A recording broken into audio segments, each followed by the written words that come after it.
Assalamualaikum students, this is your science class and today we start our next chapter, unit number 3.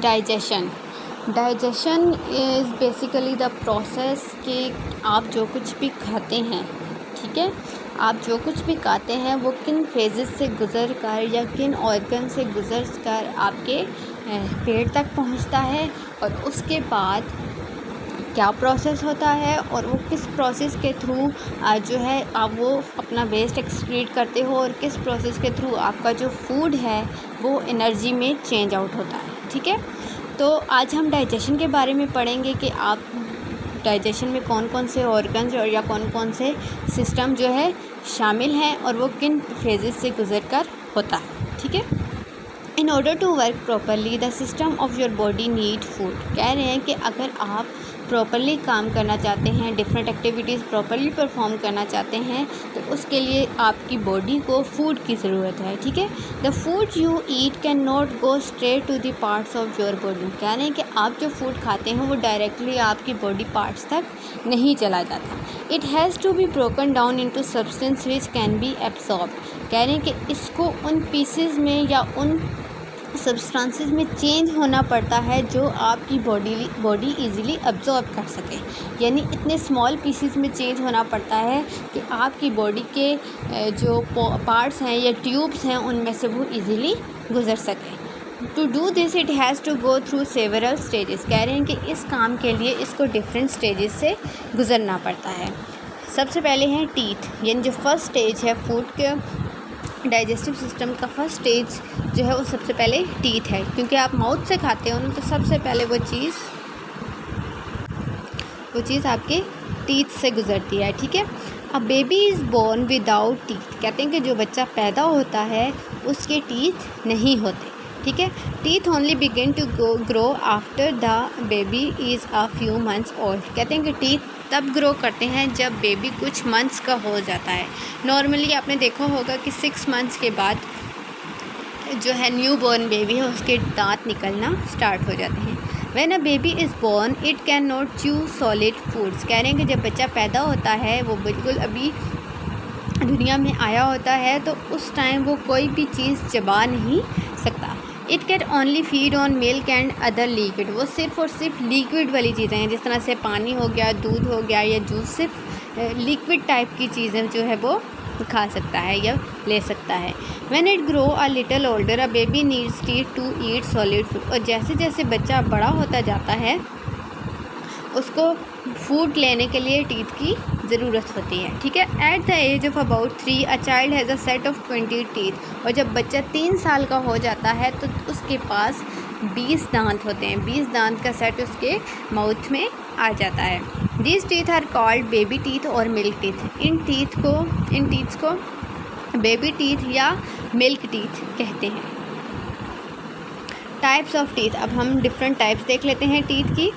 यहाँ आपको picture में भी दिखाई दी, जो फ्रंट टीथ हैं उनको कहते हैं इंसिसर्स, और जो बिल्कुल अंदर करके लास्ट वाले टीथ हैं उनको कहते हैं मोलार्स। और मोलार्स और इंसिसर्स के मिड में जो टीथ्स हैं उनको प्रीमोलार्स और कैनिन कहते हैं। ठीक है, at the age of 6 the milk teeth start to fall out and new teeth appear in the gaps. कह रहे हैं कि जब 6 साल का बच्चा हो जाता है तो उस एज में उसके दांत गिरना शुरू हो जाते हैं और नए दांत निकलते हैं आहिस्ता आहिस्ता। यानी ये प्रोसेस ऐसा नहीं है कि 20 के 20 दांत एक साथ गिर जाते हैं, ऐसा नहीं होता। एक एक करके दांत गिरता भी है और एक एक दांत करके न्यू जो है टीथ वो निकलता भी है। ठीक है, there are 32 in this second set. और इस सेकेंड सेट में 32 टीथ मौजूद होते हैं एक माउथ में। Which are called permanent teeth. इनको परमानेंट टीथ कहते हैं। इनको परमानेंट टीथ इसलिए भी कहते हैं क्योंकि ये हमेशा के लिए होते हैं। यानी जो मिल्क टीथ है वो 6 ईयर्स का जब बच्चा हो जाता है तो उसके वो टीथ गिर जाते हैं, लेकिन 6 ईयर के बाद जो टीथ निकलते हैं वो उसकी लाइफ टाइम के लिए होते हैं। ठीक है, if they are looked after properly they will last a life time. कह रहे हैं कि अगर आप अपने दांतों का ख्याल रखेंगे, प्रॉपर ब्रश करेंगे टूथपेस्ट के साथ या मसवाक करेंगे, तो उससे आपके टीथ जो हैं वो हेल्दी रहेंगे। तो बहुत ज़्यादा एज भी हो जाए तो आपके दांत जो है वो सेफ़ रहेंगे, ठीक है, मौजूद रहेंगे। लेकिन अगर जो टीथ का ख्याल ना रखा जाए तो वो दांत जल्दी गिर जाते हैं।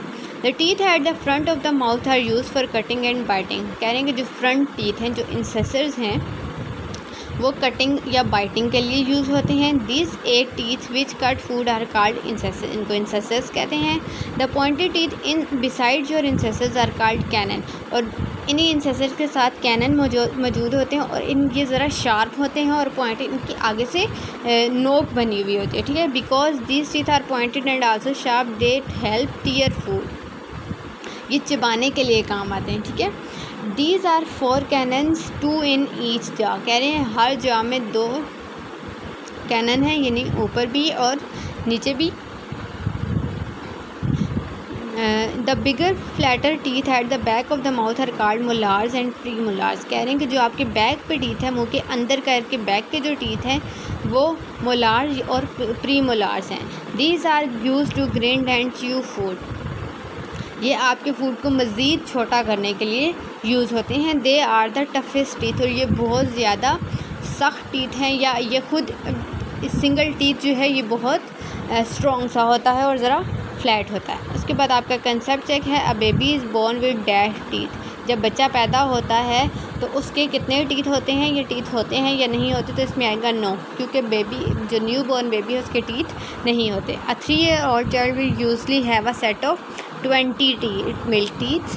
An adult who has looked after their teeth will usually have 32 permanent teeth. There are 4 different types of permanent teeth: premolars, canine, molars, incisors, ठीक है। नेक्स्ट है लुकिंग आफ्टर योर टीथ। अब कह रहे हैं कि आप अपने दांतों का ख्याल कैसे रख सकते हैं। If you look after your teeth properly, they will last a long time. When you eat, small bites of food can get stuck between your teeth. The bits can be cleaned away by using a toothbrush, toothpaste and water. Some people use a neem twig or tooth powder। क्या करते हैं, कह रहे हैं कि अगर आपके दांतों के साथ कोई चीज़ चिपक जाती है या कोई जर्म लग जाता है तो आप उसको टूथब्रश या टूथपेस्ट के ज़रिए और पानी के ज़रिए उसको साफ़ कर सकते हैं।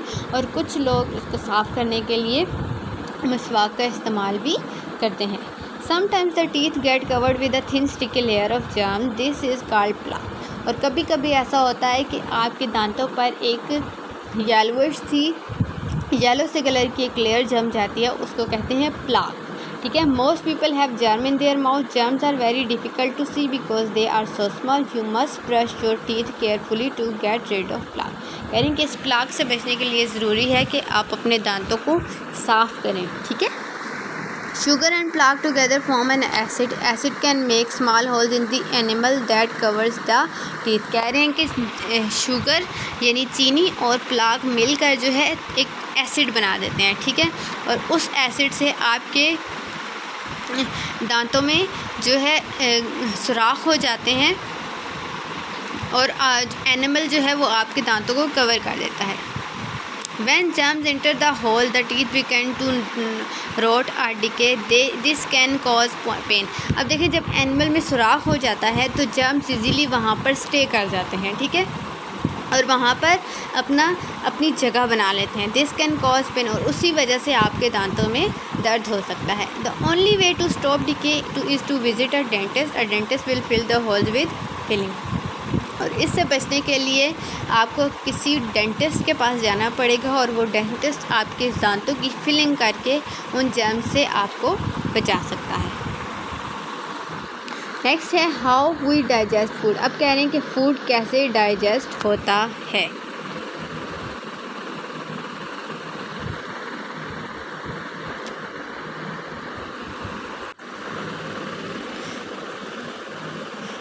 You take food into the body through the mouth. कह रहे हैं कि आप अपनी जो फूड है वो अपने माउथ से लेते हैं। Food is chewed in the mouth. You use our teeth to tear and grind hard food and make it into a paste. The tongue help to mix the food with saliva. कह रहे हैं कि जब आप कोई भी food लेते हो तो अपने मुंह के ज़रिए लेते हो और अपने टीथ के ज़रिए उस फूड को चबाते हो, और जो आपकी टंग है वो सैलिवा यानी आपके मुंह के अंदर जो लिक्विड मौजूद होता है उसके ज़रिए आपका फूड को अच्छी तरह से मिक्स करके सॉफ्ट कर देती है, ठीक है। और ये आपको पिक्चर्स में नज़र आ रहा होगा। यहाँ पर ये आपको फ्रंट वाला के माउथ से फूड लेते हैं, ठीक है, और किसके ज़रिए चबाते हैं, दांतों के ज़रिए चबाते हैं, और फूड और आपकी टंग पे मौजूद सैलिवा जो है वो उसको जो है सॉफ्ट करने में हेल्प आउट करता है। उसके बाद क्या होता है, सेलिवरी ग्लैंड्स, ये येलो से आपके सेलिवरी ग्लैंड्स हैं। Salivary glands in the mouth produce saliva, saliva soften the food and starts the digestion process. As you swallow, your tongue pushes food down into your throat. कह रहे हैं कि salivary glands जो है वो सैलिवा produce करते हैं, एक लिक्विड प्रोड्यूस करते हैं, जिसकी वजह से आपने जो फूड लिया होता है वो सॉफ्ट हो जाता है और आपकी ज़ुबान जो है स्वेलो होती है, यानी फूलती है थोड़ा सा, और आपके फूड को पुश करके थ्रोट तक पहुंचा देती है। The throat leads into a tube called the food pipe. Portion of the pipe contract and relax elementary to push the food forward and in tiny enters your stomach. क्या करता है कि आपके जो थ्रोट है वो एक ट्यूब लाइक स्ट्रक्चर होता है, ठीक है, वो फूलता है या जकड़ता है और आपके फूड को आहिस्ता आहिस्ता पुश करके आपके स्टमक तक पहुंचाता है। उसके बाद है the stomach is a bag made of muscles, it can store food for several hours, the stomach releases juice and on acid, the juices are called digestive juices, they help to break down the food into still smaller particles. कह रहे हैं कि stomach एक bag की तरह होता है जो बहुत सारे घंटों के लिए आपने जो फूड खाया होता है उसको अपने अंदर स्टोर कर लेता है, ठीक है। The stomach releases juice and on acid, the juices are called digestive juices. आपके स्टमक से जूस टाइप सब्सटेंस भी रिलीज़ होता है, उससे क्या होता है कि आपका जो फूड है जो आपने खाया है वो मज़ीद छोटे पीसेस में चेंज हो जाता है। The stomach muscles help to churn the food and mix it with the juices. The acid kills harmful germs called bacteria and help to digest proteins. क्या होता है कि आपके स्टमक के अंदर एसिड मौजूद होते हैं, जो आपने फूड लिया होता है अगर उसमें कुछ हार्मफुल मटेरियल होता है या कुछ वेस्ट होता है तो वो उसके असर को ख़त्म कर देता है, और जब बैक्टीरिया या कोई भी जर्म होता है तो उसको ख़त्म कर देता है और आपकी जो फूड खाया है उसको प्रोटीन्स फ्राहम करता है, ठीक है। उसके बाद है the food passes from stomach through to a thin tube, the small intestine, and then in a shorter but wider, it is called the larger intestine. In the small intestine, digestive juice make food softer. The wall of the small intestines are very thin. Some of the things you eat cannot be digested. They pass to the large intestine. Here water is absorbed from the undigested food and fiber, and the solid part is sent out of the body as feces through the anus. कह रहे हैं कि जो आपके food का liquid part होता है उसको